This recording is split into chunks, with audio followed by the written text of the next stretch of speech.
ইসলামী শরীয়তি কিছু কাজ বেশি বেশি করে করার কথা বলা হয়েছে। তার মধ্যে একটা হলো কাসরতে শুকর, বেশি বেশি করে শুকর আদায় করো। শুকর আদায় করতে হলে নিজের নিচে যেই অবস্থান করছে সব সময় তার দিকে নজর করতে হবে। আরেকটা বিষয় হলো শুকর নিজের মধ্যে আনতে হলে, কৃতজ্ঞতা আদায় করতে হলে কখনো নিজের অতীতকে ভোলা যাবে না। অতীতে আমি রিক্সা চালাইতাম, এখন আমি 5 তলা বিল্ডিং এর মালিক হয়েছি, তাই বলে রিক্সা চালানোর জীবনটাকে ভুলে গেলাম এমন ভাব নিয়ে চলি, মনে হয় আমার 14 গোষ্ঠীর নবাব ছিল। ঠিক কিনা বলেন? না না না, আমি যে রিক্সাওয়ালা ছিলাম, আমি দিন মজুর ছিলাম। দিন মজুরি করে দিনের খাবার দিনে কিনে আমাকে খাওয়া হতো, খাওয়া লাগতো, এমন সময় অতীতে অতিবাহিত হয়েছে। ঠিক কিনা বলেন? এখন আল্লাহ তাআলা আমার অবস্থান ভালো করে দিয়েছেন, এজন্য অতীতটাকে যখন স্মরণ করতে থাকবো তখন অটোমেটিক জবানে শুকরের শব্দ উচ্চারিত হয়ে যাবে। সেই শব্দটা হলো আলহামদুলিল্লাহ। ঠিক কিনা বলেন? আমার ভাইয়েরা, অর্ধেকটা পৃথিবীর খলিফা যিনি ছিলেন হযরত ওমর রাদিয়াল্লাহু তাআলা আনহু, আল্লাহর হাবিব সাল্লাল্লাহু আলাইহি ওয়াসাল্লামের সুখে দুঃখে প্রিয় বন্ধুদের মধ্যে দ্বিতীয় জন হযরত ওমর। এই হযরত ওমর যখন পৃথিবীর খলিফা শাসক একদিন ভ্রমণ করার জন্য এক জায়গায় অতিক্রম করছিলেন, সাথে খাদেমও আছেন। হঠাৎ এক জায়গায় খোলা মরুভূমির প্রান্তর, সেখানে গিয়ে হযরত ওমর উটটাকে ঘোড়াটাকে দাঁড় করায়া নাইমা গেলেন, আর নেমে কি যেন চিন্তা করছেন আর চোখের পানি ফেলতেছেন। সুবহানাল্লাহ বলেন। খাদেম ডাক দিয়ে বলেন, আমিরুল মুমিনিন, লম্বা জায়গা সফর করে এলেন, হঠাৎ এই জায়গায় এসে কেন থেমে গেলেন? আবার আপনার চোখে পানি দেখা যায়।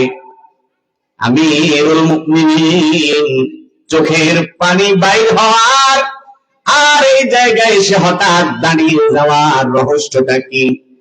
যদি একবার বলেন গো আমির। হযরতে ওমর ডাক দিয়ে বলেন, খাদেম রে, আজ থেকে 20-25 বছর আগে আমি ওমর উটের রাখাল ছিলাম, রাখাল। এই জায়গায় প্রত্যেক দিন সকালবেলা উট নিয়ে চড়াইতে আসতাম, সারাদিন উট চড়াইয়াম, বিকেল বেলা বাড়িতে যাইতাম। ভর দুপুরে সূর্যটা যখন মাথার উপরে, প্রচন্ড গরম মরুভূমি অঞ্চল, গাছপালা নাই, একটু যে ছায়া পাবো, উটের পাছার নিচে একটু ছায়া পড়তো। আমি ওমর ইবনে খাত্তাব ছায়াটা পাওয়ার জন্য উটের পাছার নিচে যায় একটু বসতাম, বিশ্রাম করতাম। হঠাৎ উট লাদা চড়া দিয়ে দিত, প্রস্রাব পায়খানা করে দিত। সেই প্রস্রাব পায়খানা আমি ওমরের মাথার উপরে পড়েছি। সন্ধ্যা বেলায় যখন বাড়িতে ফিরে গিয়েছি, আমার আব্বা খাত্তাব ডাক দিয়ে বলেন, ওমর রে, তোর মাথার উপরে গরুর উটের লাদা চনা প্রস্রাব পায়খানা আসছে কোত্থেকে? হযরত ওমর ডাক দিয়ে, আব্বা, মরুভূমি এলাকা, রোদ, প্রখর রোদ্রের মধ্যে বিশ্রামের মতো একটু মাত্র ছায়াও পাইলাম। একটু ছায়া পাওয়ার আশায় উটের পাছার নিচে গিয়া বসতাম, তখন উট আমার মাথার উপরে লাদা চনা দিত। এটা হচ্ছে সেই লাদা চনা। খাত্তাব ডাক দিয়ে বলেন, ওমর, তুই এত বেকুব আর বেআক্কেল, ওরে ওমর, তুই এত নির্বোধ কিভাবে হইলি? তুই কি জানিস না উটের পাছার নিচে বসলে উট তোর মাথার উপরে প্রস্রাব পায়খানা ছাড়বে? বিষয়টা কি তুই জানিস না?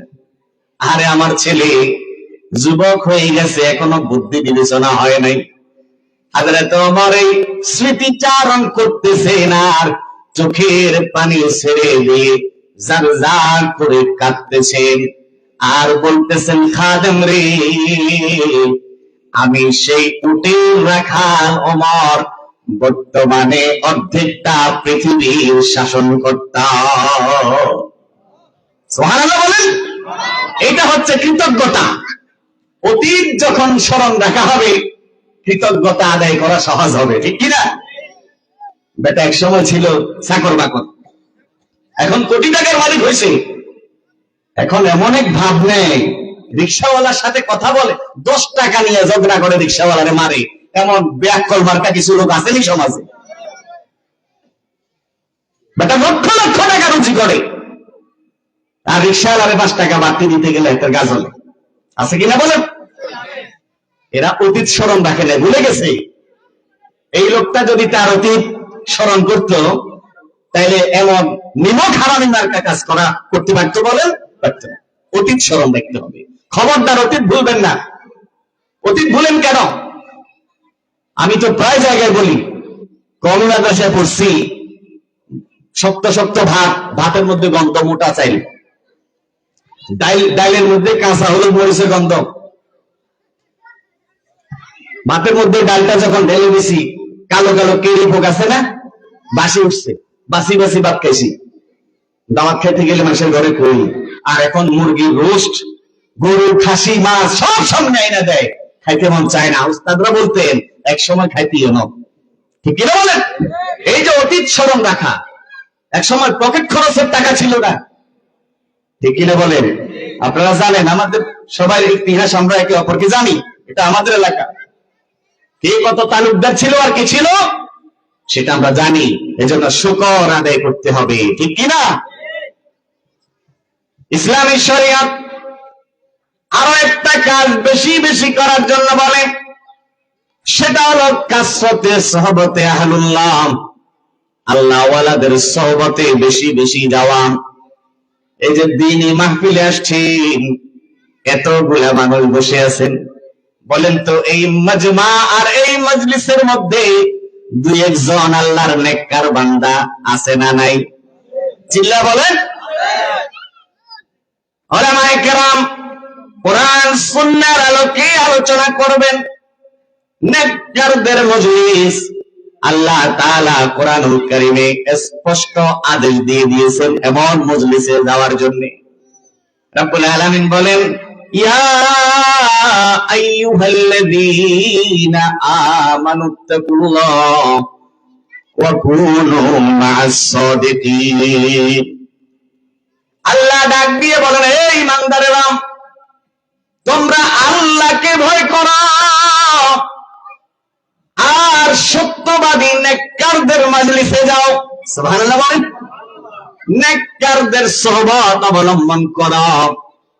সাহাবায়ে কেরাম যারা শূন্য ছিলেন, শূন্য, যাদের কোনো ইজ্জত সম্মান ছিল না, যাদের কোনো সামাজিক অবস্থান ছিল না, কাফের ছিল, মূর্তি পূজারী ছিল, সেই লোকগুলো যখন মুহাম্মদ আরবির সোহবতে চলে গেছে, আল্লাহ তাআলা এমন সোনার মানুষই রূপান্তর করে দিয়েছেন, কিয়ামত পর্যন্ত এমন সোনার মানুষ দ্বিতীয়বার আর জন্ম হবে না, ঠিক কিনা বলেন? সেই সাহাবীদের প্রশংসা, সেই সাহাবীদের উপর সন্তুষ্টির সার্টিফিকেট রব্বুল আলামিন কোরআনে দিয়েছেন। আল্লাহ স্পষ্ট ভাষায় বলেছেন, রাদিয়াল্লাহু আনহুম ওয়া রাদু আন, ঠিক কিনা বলেন? তারাও তাদের রবের উপর রাজি, সন্তুষ্ট, তাদের রবও তাদের উপর সন্তুষ্ট। সুবহানাল্লাহ। মুফাসসিরিনে কেরাম বলেছেন, এই আয়াত হচ্ছে সাহাবায়ে কেরামের ক্ষেত্রে। সুবহানাল্লাহ বলেন। পৃথিবীতে থাকতে তারা জান্নাতের সুসংবাদ পেয়ে গেছে।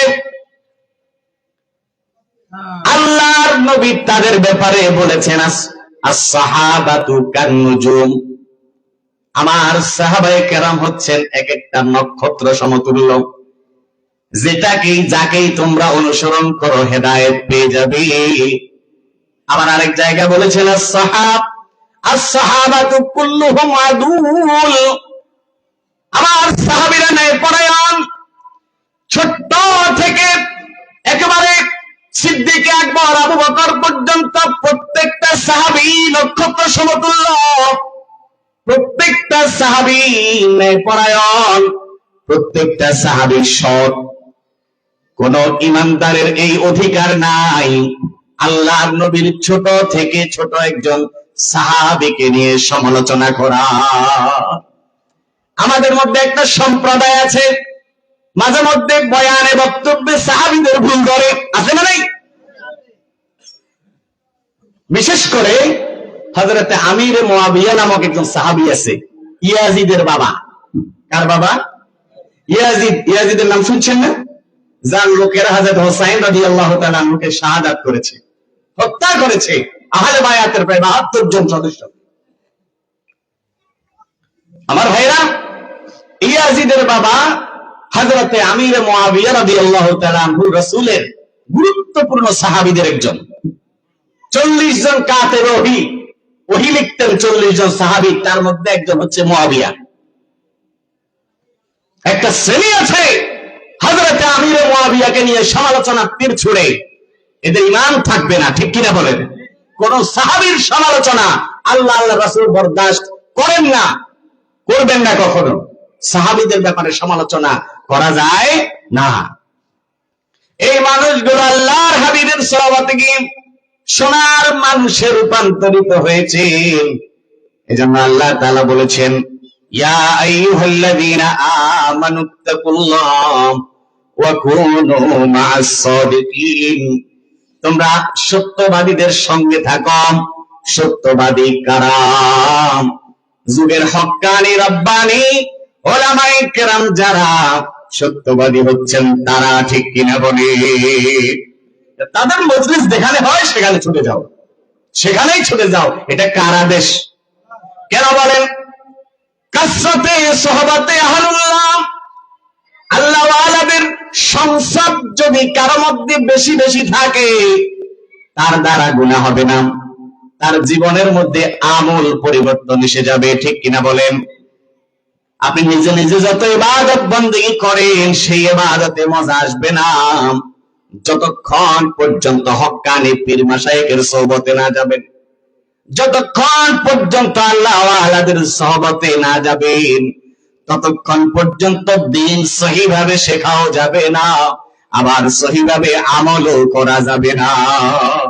এজন্য কাসরাতে সোহবতে আহলুল্লাহ, সোহবতে সলে তোরা সলে কুনাদ, সোহবতে তলে তোরা তলে কুনাদ, সৎ সঙ্গ সর্ববাস, অসৎ সঙ্গ সর্বনাশ, ঠিক কিনা?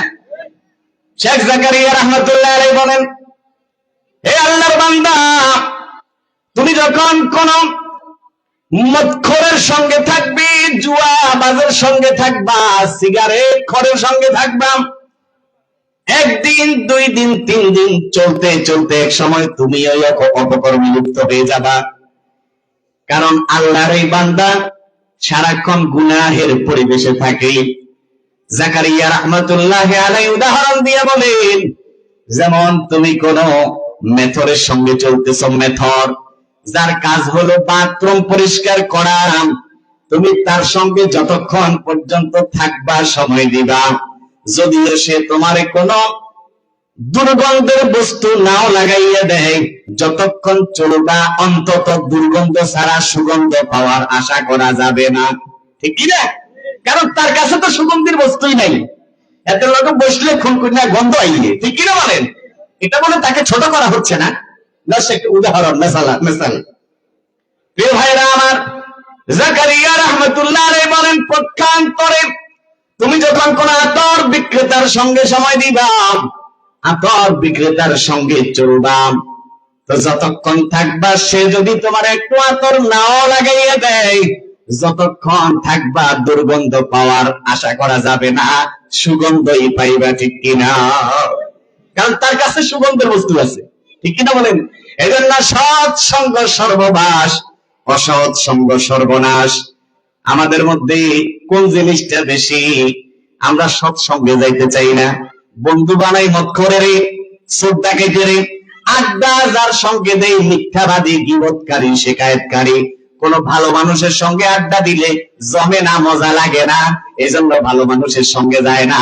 চোর বাটপারের সঙ্গে বসে বসে চা দোকান, এমনকি মসজিদের মধ্যেও পরের সমালোচনা করে আসে না না। আল্লাহ তাআলা এই পরিবেশ পরিস্থিতি থেকে আমাদের সবাইকে হেফাজত করেন, আমিন বলেন, চিল্লা বলেন আমিন। বন্ধুগণ আমার, ইসলামী শরীয়তে আরো একটা জিনিস বেশি বেশি করার জন্য বলা হয়েছে, সেই বিষয়টা হলো কাসরতে যিকরুল মাউত, বেশি বেশি করে মৃত্যুর স্মরণ, মৃত্যুর স্মরণ। আল্লাহ তাআলা বলেন, ইয়া আইয়ুহাল্লাযীনা আমানু যকুরুল্লাহা, ইয়া আইয়ুহাল্লাযীনা আমানু যকুরুল্লাহ, হে ঈমানদারেরা তোমরা বেশি বেশি করে আল্লাহর জিকির করো। বেশি বেশি জিকির, বেশি বেশি জিকির। আরেক জায়গায় আল্লাহ তাআলা বলেছেন, মওতকে স্মরণ, মওতের স্মরণ মানুষকে আখিরাত মুখী করে, গুনাহ থেকে দূরে রাখে, ঠিক কি না বলেন? রব্বুল আলামিন, রব্বুল আলামিন কোরআনে কারীমের এক জায়গায় বলেন, খুতবায় আয়াতটা আমি পড়েছি। আল্লাহ তাআলা বলেন, ইয়া আইয়ুহাল্লাযীনা আমানুত্তাকুল্লাহ হাক্কা তুকাতিহি ওয়া লা তামুতুন্না ইল্লা ওয়া আনতুম মুসলিমুন। আল্লাহ কয়, হে ঈমানদাররা তোমরা আল্লাহকে হক আদায় করে ভালোভাবে ভয় করো, ভয় করার মতো। এরপরে আল্লাহ বলেন, ওয়ালা তামুতুন্না ইল্লা ওয়া আনতুম মুসলিমুন, মৃত্যুবরণ করবা না মুসলমান হওয়া ছাড়া। মৃত্যুবরণ করা লাগবে। কোরআনে কারীমের একাধিক আয়াতে আল্লাহ মৃত্যুবরণের কথা বলেছেন, ঠিক কিনা? একাধিক আয়াতে আল্লাহ তাআলা বান্দাদের, শুধু বান্দাদের না, যাদের প্রাণ আছে তাদের মৃত্যুর ব্যাপারে বলেছেন। প্রিয় ভাইরা আমার, এই মৃত্যুর স্মরণ নিজের মধ্যে বেশি বেশি করা লাগবে। বেশি বেশি যখন জিক্রে মওত, মৃত্যুর স্মরণ নিজের মধ্যে আসবে, চোরটার চুরি করতে পারবে না, ডাকাত আর ডাকাতি করতে পারবে না, ঠিক কিনা বলেন? মিথ্যাবাদী মিথ্যা বলতে পারবে না, চগলখোর আর গীবতকারী চগলখড়ি আর গীবত করতে পারবে না, পাপী গুনাহগার গুনাহ ছেড়ে দিতে বাধ্য হবে যদি মৃত্যুর স্মরণ 24 ঘন্টা নিজের মধ্যে থাকে, ঠিক কিনা বলেন? এই মৃত্যু কখন আসবে এটার কোনো গ্যারান্টি আছে রে? কোন টাইম টেবিল আছে? মৃত্যু থেকে পলায়ন করার সুযোগ কারণে মৃত্যুর স্বাদ গ্রহণ করতেই হবে, পলায়নের সুযোগ নাই। আল্লাহ রাব্বুল আলামিন বলেন, আইনামা ইউদরিকুমুল মাউতু ওয়ালাউ কুনতুম ফি বুরুজিম মুশাইয়াদা।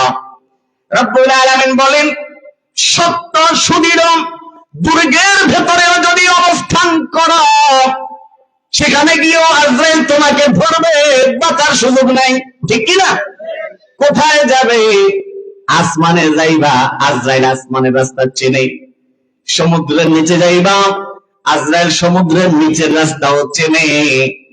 একেবারে সীসা ঢালা প্রাচীরের ভেতরে যাইয়া লুকাবা, সেখানেও আজরাইল ঢুকতে পারে। আজরাইল কোন জায়গায় প্রবেশ করার জন্য ছিদ্রের প্রয়োজন হয় না, ঠিক কিনা বলি? মরতে হবে, মরতে হবে। প্রিয় ভাই আমার, মৃত্যু থেকে বাঁচার কোন সুযোগ নাই, আছে কিনা বলেন? আছে? নিজেরা বলেন। মৃত্যু থেকে পলায়ন করা যাবে না। যেথায় গিয়ে পলায়ন করা যায় সেখানে যাবে। মুফাসসিরিনে কেরাম ওয়াকিয়া লিখেছেন। কি ওয়াকিয়া? এক আল্লাহর বান্দা নিজের বউরে বাঁচানোর লাগা গ্লাসের ঘর বানাইছে, গ্লাসের।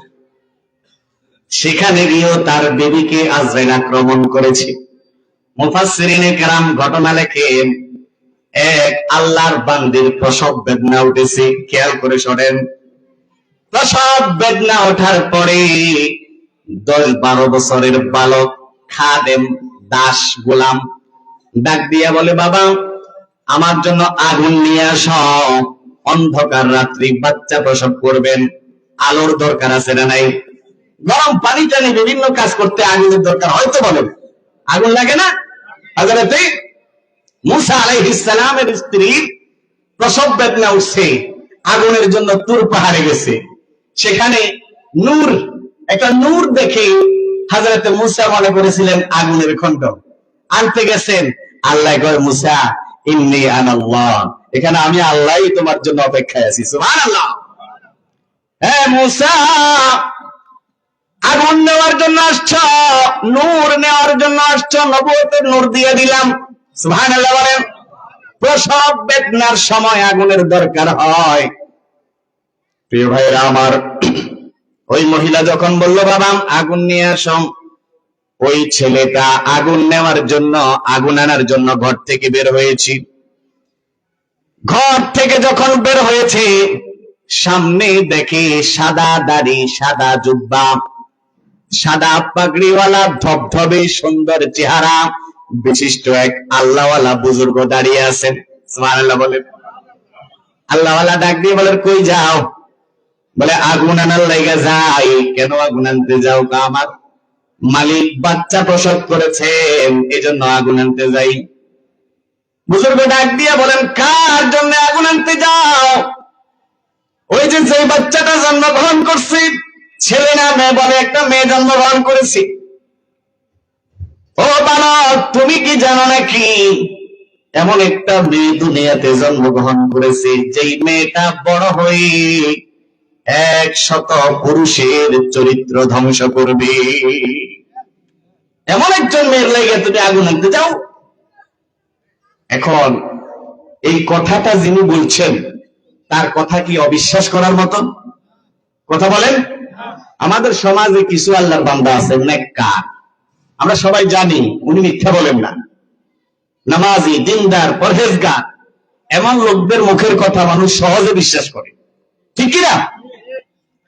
এই যে মেয়েটা বড় হয়ে 100 পুরুষের চরিত্র হরণ করবে, নাউজুবিল্লাহ, এই কথাটা যিনি বলছেন তার চেহারা দেখেই বোঝা যাচ্ছে যে তিনি মিথ্যা বলতে পারেন না, সত্য বলেছেন। যুবক বালক ডাক দিয়ে বলে, কি বলেন? এই মেয়ে বড় হয়ে 100 পুরুষের চরিত্র হরণ করবে, তারে আমি ছেড়ে দেব না, বাঁচতে দিব না।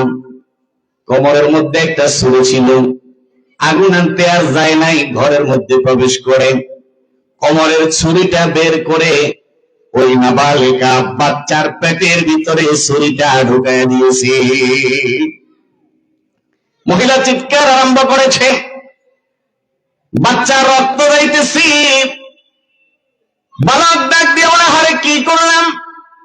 এমন আঘাত করেছি, বাচ্চার বাঁচবে না। এখন তো মানুষজন চলে আসবে, আমি ধরা পড়ে যাব। যদি ধরে পড়ে যায় কি জবাব দিব? কেন মারলাম? যদি বলি এই মেয়ে বড় হয়ে 100 পুরুষের চরিত্র হরণ করবে, আমার এই কথা মানুষ কিভাবে বিশ্বাস করবে? কেন বিশ্বাস করবে? সুতরাং সাক্ষীর দরকার। সাক্ষীকে বুজুর্গ ঘর থেকে দৌড় দিয়ে বের হয়েছি, সাক্ষীর ধরে আনবে। ঘরের বাহিরে যাইয়া দেখে বুজুর্গ আর নাই, চলে গেছে। এই ছেলে মনে মনে চিন্তা করলো, আমি যদি এখানে থাকি, মহিলা যেভাবে চিৎকার করছে, অতি সত্তর মানুষ আসবে, আয়সা আমারে ধরবে, আমারে মাইরে ফেলবে, আমারে আমি নিজেকে নিজে বাঁচানো লাগবে। এই নিয়তে বালক ছেলে এলাকা ছেড়ে রাত্রি অন্ধকারে চলে গেছে। এমন জায়গায় চলে গেছে মাইলকে মাইল দূরে, যে জায়গায় তারে কেউ চেনে না, জানে না, এমন জায়গায়। এদিক দিয়া আল্লাহর বান্দি তার মেয়েকে সুই সুতা দিয়া পেটটা সিলা দিলে, আতুড়ি ভুতুড়ি গুলা ভিতরে ঢুকাইয়া চামড়াটা যখন সেলাই করে দিছে, আল্লাহ তাআলা মেয়েটাকে বাঁচায় দিয়েছেন। বলেন তো দেখি চিল্লাই দিয়া, হায়াত আর মওতের মালিক কে? আরে যারা বলেন, কার কখন মৃত্যু হবে এটা কি আমি আপনি বলতে পারবো? অনেক সময় মারাত্মক অ্যাক্সিডেন্ট করার পরেও বেঁচে যায়, আবার অনেক সময় সামান্য ডায়রিয়া কলেরা, 2-1 দিন হয়েছে জ্বর হয়েছে, মারা যায়, আছে না নাই?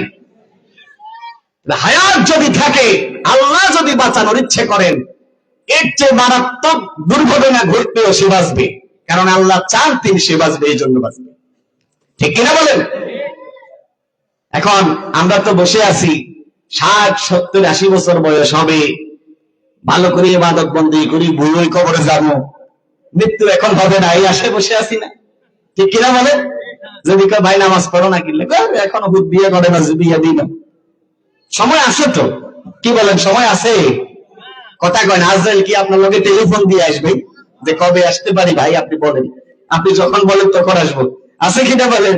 হ্যাঁ, যেতে হবে খালি হাতে, যেতে হবে খালি হাতে, সঙ্গে কিছুই যাবে না, 3.5 হাত জায়গা পাবি, পাবি না রে বিছানা।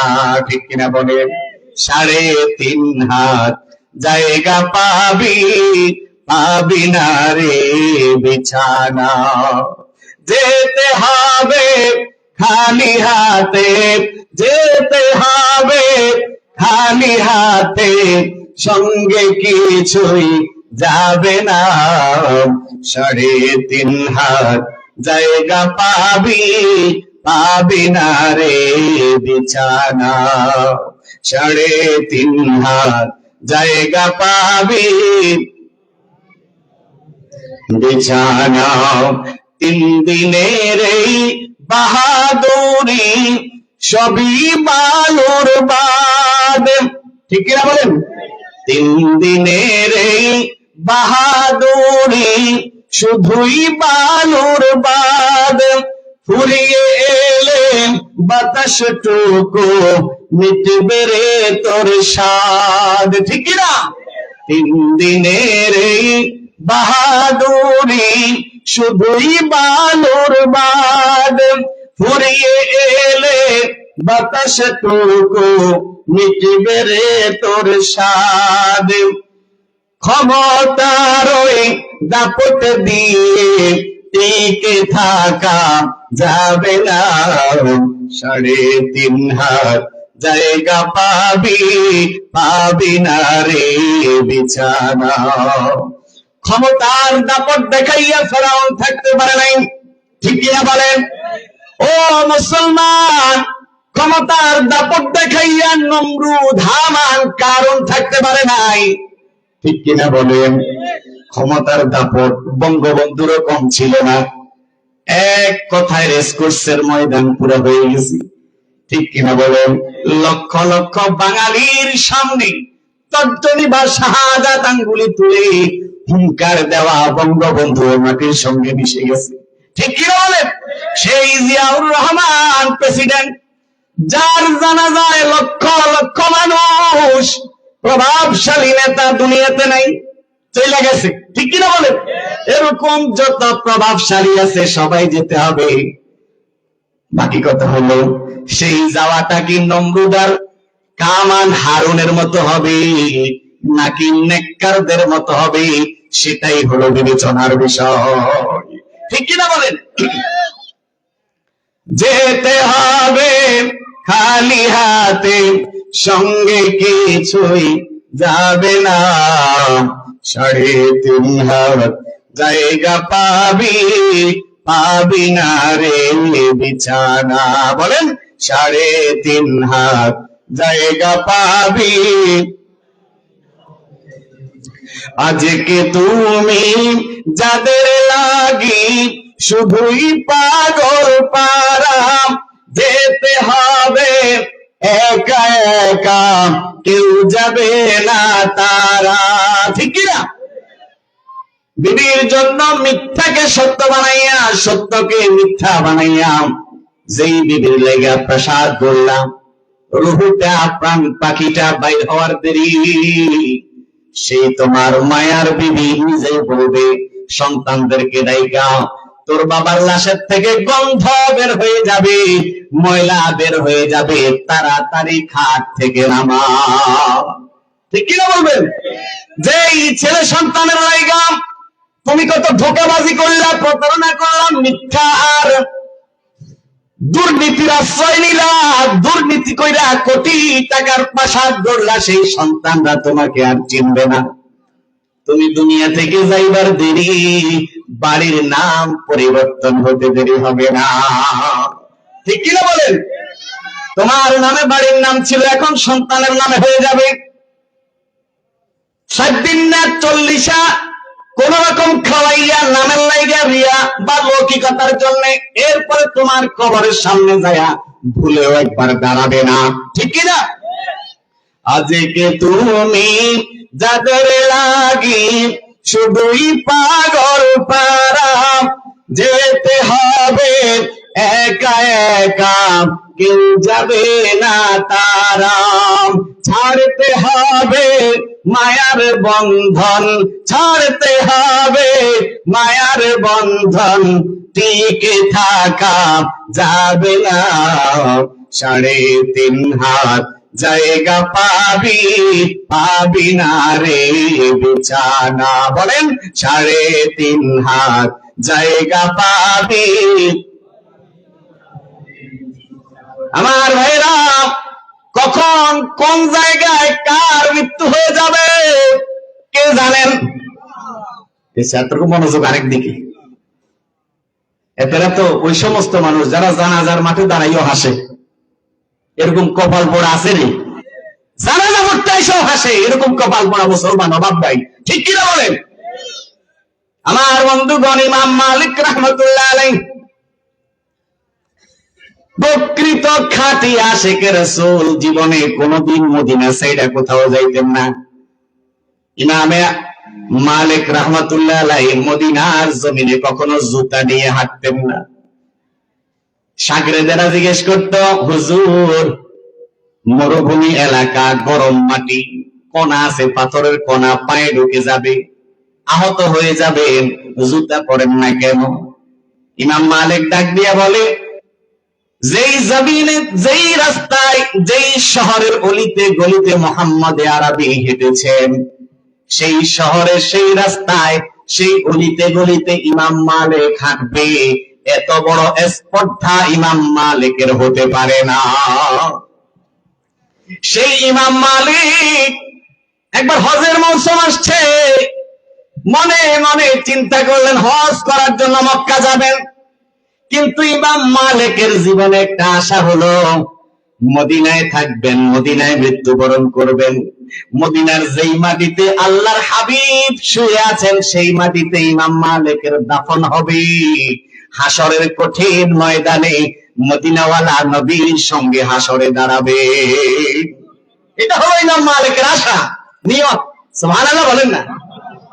আর আমাদের নিয়ত হলো কি, জায়গায় মূল্য গেঞ্জাম চলে, আই মূল্য আরে নিয়ে কাটাই দিই, তাহলে জায়গা দখলে যাবো। ঠিক কিনা বলেন? কত বড় নিমক হারামে বুড়া, কবরে এক পা চলে গেছে, মরে যাইতেছে, এত জায়গা চিন্তা করেন। ঠিক কিনা বলেন?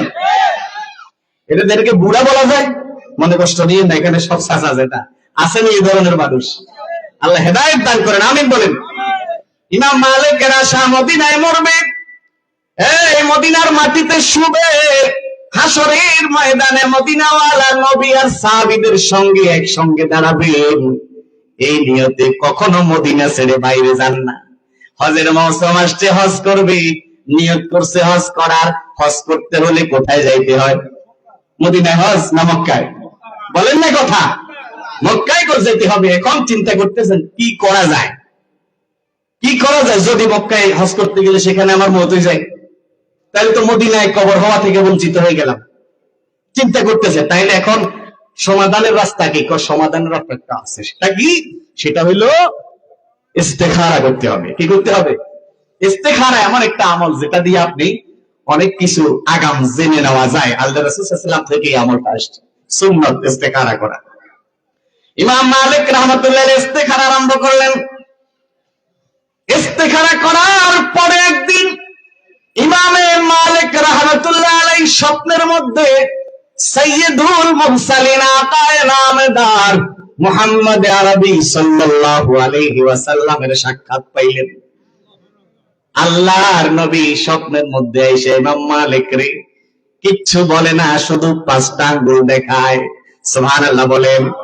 5টা আঙ্গুল দেখাইয়া আল্লাহর হাবিব চলে গেছে। ইমাম মালিকের ঘুম ভেঙে গেছে ফজরের নামাজটা পড়ার পরে।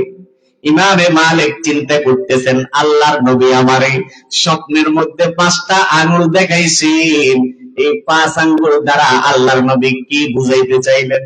কি 5 বছর বুঝাইতে চাইলেন, না 5 মাস বেঁচে থাকবো বুঝাইতে চাইলেন, নাকি 5 দিন? যদি 5 বছর হয় তাইলে যাওয়া যায়, ঠিক কিনা বলেন? আর যদি 5 মাস হয় তাইলে হজে যাওয়া যায়, 5 দিন হইলে যাওয়ার আর সুযোগ নাই। এখন নিশ্চিত কি জানার জন্য স্বপ্নের ব্যাখ্যাতাদের যিনি সর্দার সম্রাট ইবনে সিরিন রাহমাতুল্লাহি আলাইহি তখন জীবিত, খাদেমকে পাঠিয়ে দিয়েছেন, যা খাদেম জামানার স্বপ্ন ব্যাখ্যাতাদের রাজা ইবনে সিরিনের কাছে যাইয়া এই স্বপ্ন বৃত্তান্তটা বলবা, তবে খবরদার কি স্বপ্ন দেখছে পরিচয় দিবা না। সুবহানাল্লাহ বলে। কত বড় আল্লাহ ওয়ালা। আর আমরা কই গিয়ে জানি যে সাদওয়ান বই বই কয় হইতো দিন 3টা বাজলে অটোমেটিক ঘুম ভাঙিয়ে যায়, তাহাজ্জুদ একদিন ছাড়ি না, কথা কয় না, আছে কিনা বলেন? আচ্ছা এবার কি তাহাজ্জুদ আল্লাহ আল্লাহ হইছে না মানুষের কাছে কইবে আল্লাহ হইছে? ইমাম মালিক আল্লাহ হাবিবকে স্বপ্নে দেখছেন আর খাদেমকে বলতেছেন পরিচয় বলবা না। কত বড় বুজুর্গি! আমার বন্ধুগণ, খাদেমকে ডাক দিয়ে বলেন পরিচয় বলবা না। খাদেম ইবনে সিরিনের বাড়িতে চলে গেছে, যে বলে হুজুর আল্লাহর এক বান্দা স্বপ্নে দেখছেন, আল্লাহর নবী স্বপ্ন যোগে তার সামনে সাক্ষাতে এসেছে। সাক্ষাৎ দিতে আইসাম আল্লাহর নবী তাকে 5টা আঙ্গুল দেখাইছেন। এখন এই 5 আঙ্গুল দ্বারা আল্লাহ নবী কি বুঝাইতে চাইলেন? ইমাম মালিকের নিয়ত ওইটাও বুঝাইয়া বলছে, ব্যাখ্যা কইরা বলেছি। ইবনে সিরিন ডাক দিয়া বলে পরিচয় দাও, পরিচয় দেওয়া ছাড়া ব্যাখ্যা দিব না। যাই না গেছে রতন রতন সিনে একটা কথা আছে না? আমার বন্ধুগণ, খাদেম ডাক দিয়া বলেন হুজুর যিনি স্বপ্ন দেখেছেন তিনি পরিচয় দিতে বারণ করেছেন, পরিচয় দেওয়া যাবে না।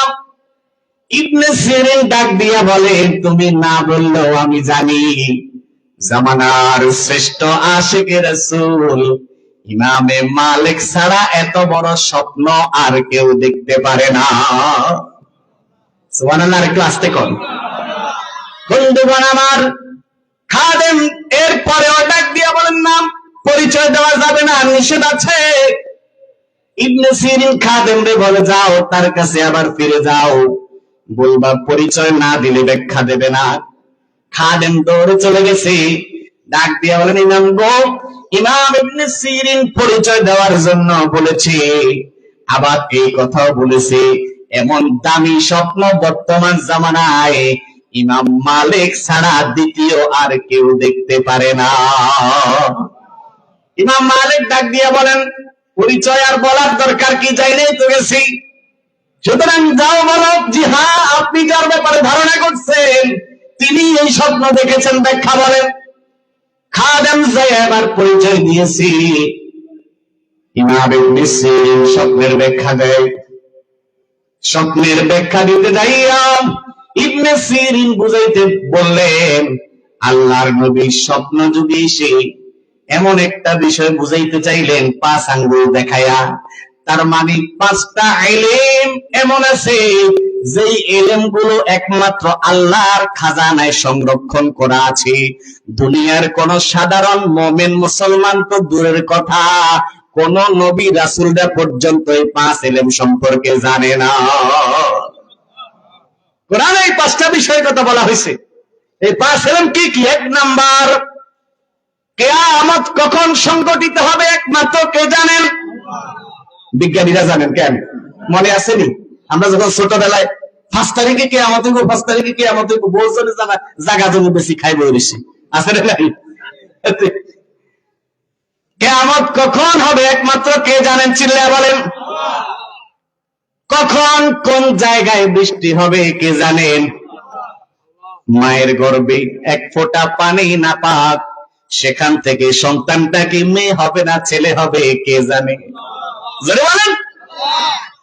কার কখন রিজিক, কে কখন কি খাবে কে জানে, আর কখন কোথায় কার মৃত্যু হবে সেটাও কে জানে।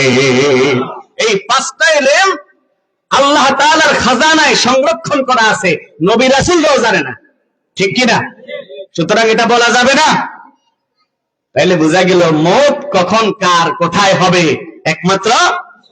মহিলা যখন বাচ্চাটারে সেলাই করে দিয়েছে, আল্লাহ তাআলা বাচ্চাটার হায়াত দিয়ে দিয়েছে, বাচ্চাটা বেঁচে গেছে। ছেলে তো পলায়ন করেছে অনেক বছর পরে। ওই ছেলে ওই এলাকায় যাইয়া ব্যবসা বাণিজ্য কইরা ধনাঢ্য ব্যক্তি হয়ে গেছে।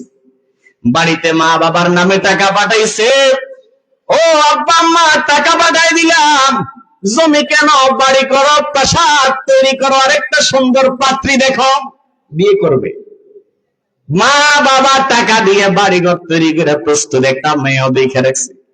ছেলে যখন বাড়িতে আসছে, মেয়েটারে বিয়ে করাইয়া বাড়িতে আনছি। ছেলে যখন বাসর রাত্রে স্ত্রীর সঙ্গে একান্তে সময় কাটানোর জন্য গেছে, তখন হঠাৎ নজর কইরা দেখে স্ত্রীর পেটের মধ্যে একটা কাটা দাগের চিহ্ন। সুবহানাল্লাহ বলেন। আমার বন্ধুগণ, দেখার পরে এবার আশ্চর্য হইয়া জিজ্ঞাসা কইরা উঠলো, তোমার এই পেটের মধ্যে কাটা দাগের চিহ্ন কোত্থেকে আসছে? ডাক দিয়ে বলে, স্বামী গো, কথা আর লুকাইয়া কি করব, আমি যখন ছোট ছিলাম আমার মায়ের একটা 8-10 বছরের চাকর গোলাম ছিল, ওই গোলাম আমার পেটের মধ্যে ছুরি বসায় দিছি, এটা ওই ছুরির দাগ। আর বলতেছে, তোমার কেন ছুরি দিল সে? এখন স্বামী তো বুঝে ফেলছে যে এই মেয়ে সেই মেয়ে, চিনে ফেলছে। ডাক দিয়ে বলে, বিবি তুমি কি জানো যেই ছেলেটা তোমার পেটে ছুরি দিয়ে আঘাত করেছে সেই ছেলেটা কে? বিবি ডাক দিয়া বলেন, স্বামী বলেন কে? ডাক দিয়ে বলে, আমি সেই ছেলে যেই ছেলে তোমার পেটে ছুরি দিয়েছিলাম। ও স্বামী, কেন দিয়েছেন ছুরি? স্বামী ডাক দিয়ে বলেন, তাইলে আসল ঘটনা শোনো। আগুন আনার জন্য ঘর থেকে যখন বের হয়েছি তোমার জন্মের পরে, একজন বুজুর্গ আল্লাহওয়ালা ব্যক্তি আমার সামনে দাঁড়িয়ে বললেন, যেই মেয়েটারে তুমি আগুন আনতে যাইয়া বাঁচাইতে যাইতেছ, ওই মেয়েটা বড় হয়ে 100 পুরুষের চরিত্র হরণ করবে। এই কথাটা শোনার পরে আমি তোমাকে ছুরি দিয়ে মেরে ফেলতে চাইছিলাম, কিন্তু আল্লাহ তো তোমারে বাঁচাইয়া দিছে। কেমনে বাঁচছ? মেয়ে ডাক দিয়ে বলে, আপনি যাওয়ার পরে আমার মা আমার পেটের আতুড়ি ভুতুড়ি গুলার ভিতরে ঢুকায়া সুই সুতা দিয়ে সেলাই করে দিলে আল্লাহ তাআলা আমার হায়াত দিয়ে দিয়েছেন, আমি বেঁচে গেছি। আমি সেই মেয়ে। এবার বলো তো দেখি, মুরব্বী আল্লাহওয়ালা বুজুর্গ যে তোমার ব্যাপারে ভবিষ্যৎবাণী করেছে, এটা কতটুকু সত্য? মেয়ে ডাক দিয়া বলে, স্বামী মূল ঘটনা যেহেতু যাই নাই গেছেন, লুকানোর আর কি আছে? হ্যাঁ সত্য, আমি সেই মেয়ে যেই মেয়ে আমার এই ছোট্ট জীবনে 100 পুরুষের সঙ্গে জেনা করেছি। নাউজুবিল্লাহ। আচ্ছা, তুমি তাইলে সেই মেয়ে। একটা ভবিষ্যৎবাণী সত্যে পরিণত হয়েছে, তবে তোমার ব্যাপারে সেই বুজুর্গ আরো একটা ভবিষ্যৎবাণী দিয়েছেন। সেই ভবিষ্যৎবাণীটা হলো, তোমার নাকি মৃত্যু হবে সামান্য একটা মাকড়সার আঘাতে। সামান্য মাকড়সার আঘাতে তোমার মৃত্যু হবে। স্ত্রী ডাক দিয়ে বলে, স্বামী অন্যায় করে ফেলেছি, তওবা করতেছি, আমারে আপনিও ক্ষমা করে দেন, রবের কাছেও ক্ষমা চাই। স্বামী গো, আমি বাঁচতে চাই, সংসার করতে চাই। আপনারে তো আল্লাহ তাআলা ধন দৌলত কম দেন নাই। আপনি যদি একটা মজবুত গ্লাস দিয়ে সংরক্ষণ করে একটা রুম বানান, ঘর বানান, আর ওই ঘরের মধ্যে আমাকে রাখেন, তাহলে আমাকে মাকড়সা ঢুকতেও পারবে না, মারতেও পারবে না। স্ত্রীর আর্জি অনুযায়ী স্বামী কাজ দিয়া ঘর বানাইয়া সেই ঘরে স্ত্রীর রাখছি। রাত্রিবেলা যখন শুইতে গেছে, হঠাৎ স্বামী তাকায় দেখি কাছের ঘরের কোণে ছোট্ট একটা মাকড়সা দেখা যায়। সেই মাকড়সাটা আসলে আজরাইল, ঠিক কিনা বলে? আজরাইল এটাও ছিলেন, তারা শেষ করবেন। স্বামী ডাক দিয়ে বলেন বিবি, এই যে মাকড়সা দেখা যায়, আমার মনে হয় ওই মাকড়সাই ওই মাকড়সা, যেই মাকড়সা তোমাকে মারার জন্য আসবে। বিবি বলেন, কি বলেন স্বামী, এই ছোট্ট মাকড়সা আমাকে মারবে? রাগ উঠে গেছে, ক্ষোভ উঠে গেছে, উঠে একটা লাঠি দিছে, লাঠি নিয়ে মাকড়টাটা নামাইছে, নামাই একবার লাঠি দিয়ে পিষে পিষে তারে মারতেছে আর বলতেছে, তোর মতো সামান্য মাকড়সা আমারে মারবি? এত বড় স্পর্ধা, সাহস! এতেই ক্ষান্ত হয় নাই, এবার নিজের পায়ের মুরগে দিয়ে পিষি মাকড়সার উপর যায় দৌড়াইতেছে। আল্লাহু আকবার! এই যে পা দিয়া পিষতে গেছে, মাকড়সার ছোট্ট একটা কাঁটা পায়ের মধ্যে ঢুকে গেছে, এই বিষ ছড়িয়ে পুরা শরীর বিষাক্রান্ত হয়ে মুহূর্তে আল্লাহর এই বান্দি মারা গেছে। প্রিয় ভাইরা আমার, মরণ থেকে পালাও, যতই মরণ তোমায় লইবে ঘিরে, যদিও সুদূর আকাশ পানে, পালাও সেথায় লাগিয়ে সিঁড়ি। আইনা মা ইউদরিকুমুল মাউতু ওয়ালাউ কুনতুম ফি বুরুজিম মুশাইয়াদা, যেথায় গিয়ে পালাও না কেন, মৃত্যু থেকে পলায়ন করার সুযোগ নাই, মরতেই হবে। এই মরণের জন্য প্রস্তুতি নেওয়ার দরকার আসেনি? কি বলেন, বুড়া হয়ে মরবেন? কি বলেন, 70-80 বছর বয়স হলে মরবেন? এর আগে মরবেন না? চোখের সামনে কত তাজা পান চলে যাচ্ছে, ঠিক কিনা বলেন? চোখের পলকে তুমি হতে পারো লাশ, চিরতরে বন্ধ হবে তোমার নিঃশ্বাস। চোখের পলকে তুমি হতে পারো লাশ, চিরতরে বন্ধ হবে তোমার নিঃশ্বাস। হবে এলান তোমার নাম মসজিদের মাইকে, ঠিক না?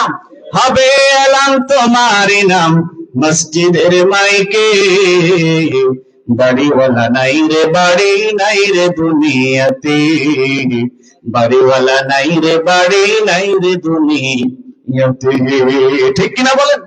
এজন্য মৃত্যু আসার আগে প্রস্তুত হওয়ার দরকার আছে না নাই? আল্লাহ বলেন, ওয়ালা তামুতুন্না ইল্লা ওয়া আনতুম মুসলিমুন, তোমরা মুসলমান হওয়া ছাড়া মরবা না। মুসলমান কখন হবেন? এখন আল্লাহ তাআলার বাণী শুনছেন, এখন থেকে মুসলমান হওয়া লাগবে। যদি বলেন বয়স হোক তারপর নামাজ ধর্ম রোজা ধর্ম, না, হবে না। মুসলমানি কাকে বলে? আদম শুমারিতে মুসলমানের একটা নাম থাকলেই তাকে মুসলমান বলা যায় না, ঠিক কিনা বলেন? মুসলমান হইতে হলে মুসলমানি বুদ গর্দান নেহাদান, মুসলমানিত্ব হচ্ছে নিজেকে কমপ্লিট আল্লাহ তাআলার সামনে সুপর্দ করে দেয়া। আল্লাহ রাব্বুল আলামিন আমাদেরকে খাঁটি মুমিন মুসলমান হয়ে মৃত্যুবরণ করার এবং মৃত্যুর জন্য প্রস্তুত হওয়ার তৌফিক এনায়েত করেন। আমিন। জোরে বলেন আমিন।